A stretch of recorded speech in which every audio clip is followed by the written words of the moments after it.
الشيطان الرجيم بسم الله الرحمن الرحيم إن الله وملائكته يصلون على النبي يا أيها الذين آمنوا صلوا عليه وسلموا تسليما اللهم صل على سيدنا مولانا محمد وعلى آل سيدنا بلغ العلا بكماله كشف الدجى بجماله حسنت جميع خصاله صلوا عليه وآله সম্মানিত উপস্থিতি, আলোচনার শুরুতে আপনাদের কাছে সালাম দিচ্ছি। আসসালামু আলাইকুম ওয়া রাহমাতুল্লাহি ওয়া বারাকাতুহু। আল্লাহ সুবহানাহু ওয়া তাআলার দরবারে আমরা শুকরিয়া আদায় করছি যে আল্লাহ তাআলা আমাদেরকে জিলহজ মাসের শেষ দিকে আল্লাহর ঘর মসজিদে আসার জন্য, বসার জন্য, কোরআন এবং হাদিসের কথা শোনার জন্য যিনি আমাদেরকে তৌফিক দিয়েছেন, সে আল্লাহ তাআলার দরবারে শুকরিয়া আদায় করছি আলহামদুলিল্লাহ। লক্ষ কোটি দরুদ পেশ করছি মানবতার মুক্তির দূত, সর্বকালের সর্বশ্রেষ্ঠ মহামানব রাসূল করিম সাল্লাল্লাহু আলাইহি ওয়াসাল্লামের শানে।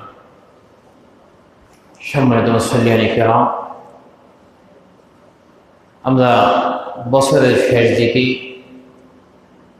যে বিষয়টা নিয়ে আলোচনা করব সেটা হচ্ছে মানুষের জিন্দাগির হায়াতের ভিতরে তার সমস্ত কিছু আল্লাহ তাআলা লিপিবদ্ধ করেন। এক বছর পরে তার আমলগুলিকে পর্যবেক্ষণ করা হয়। সেটার পাশাপাশি আজকে যে বিষয়টি নিয়ে আমি আলোচনা করবো সেটা হচ্ছে এই পৃথিবীটা সৃষ্টি করেছেন আল্লাহ।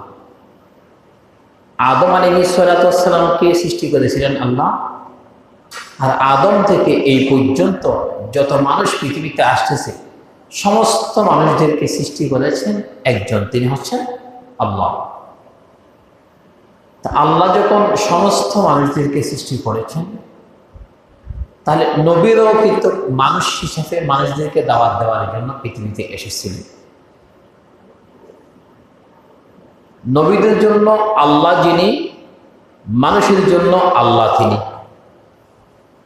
আদম থেকে শুরু করে এক সময় পর্যন্ত অসংখ্য নবী রাসূল আল্লাহ পাঠিয়েছেন, সাথে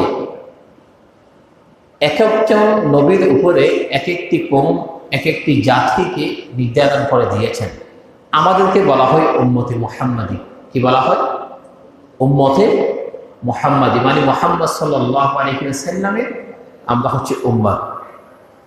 তাহলে উম্মতে মুহাম্মাদি বলা হয় যে রাসূল করিম সাল্লাল্লাহু আলাইহি ওয়াসাল্লামের উম্মত হিসাবে উম্মতে মুহাম্মাদি বলা হয়।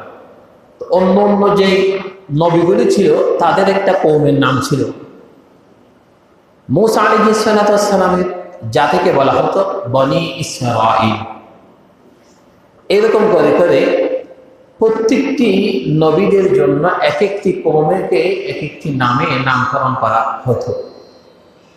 আজকে সেখান থেকে আমি আল্লাহ তাআলা ৬টা জাতিকে কি কারণে ধ্বংস করে দিয়েছিলেন সেই ব্যাপারে কোরআন এবং হাদিসের দলিল ভিত্তিক কিছু কথা বলার জন্য চেষ্টা করব, আল্লাহ তাআলা যদি তৌফিক দান করে। ওমা তৌফিকি ইল্লা বিল্লাহ। সৃষ্টি এটা আল্লাহর, আইনটাও চলে আল্লাহ তাআলার। মসজিদ যেমন একটা মসজিদের নীতিমালা আছে, নামাজ কখন পড়বে, জোহর কয়টায় পড়বে, কি 1:15 পড়বে নাকি 1:30 পড়বে, প্রত্যেকটা মসজিদে কিছু নীতিমালা থাকে, সমাজের কিছু কালচার থাকে। আর যারা অফিসে চাকরি করে অফিসিয়াল কিছু নীতিমালা থাকে।